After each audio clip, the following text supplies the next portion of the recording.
नमस्कार मंडळी. तर आज मी तुम्हाला सांगणार आहे आपल्या पब्लिकसाठी, आपले फॉलोअर्स, आपली ऑडियन्स जी पण नॉन फॉलोअर्सला पण जी पण व्हिडिओ जाते त्यांना एक सांगतो की अजय अतुल सगळ्यांना माहिती असतील.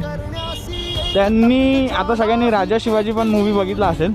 त्याच्यामध्ये त्यांचं राजा शिवाजी अँथम एक सॉन्ग आहे महाराजांचं. तर ते सॉन्ग आहे हिंदीमध्ये आणि त्याच्यानंतर ते मराठीत बनवलेलं आहे समथिंग असं. बट यांनी अजय अतुल यांनी हिंदीमध्ये पण बनवले आणि मराठीमध्ये पण बनवले. दोन्ही सॉन्ग त्यांनीच बनवले. पण त्यांनी जे मराठीत करून दाखवलं आहे ना, मराठीमध्ये जे सॉन्ग आहे, मराठीमध्ये त्याचे जे लिरिक्स आहेत, हाई कातिल कातिल. मी तारीफ नाही करू शकत, मला शब्द कमी पडतील असं सॉन्ग बनवलं आहे.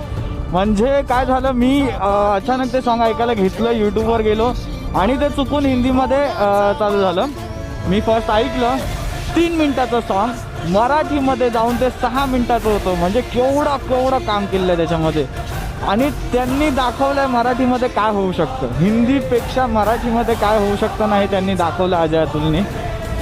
खरोखर त्यांच्या फील्डमधले ते लोक एकदम भारी आहेत भाई, भारी. ऑल सॉन्ग मला आवडतं त्यांच्या, ऑल सॉन्ग. बट राजा शिवाजीवर त्यांनी जो फरक आणून म्हणजे दाखवलं ना, हिंदी ते मराठी, एवढा फरक आहे ना, म्हणजे खरोखर आपल्या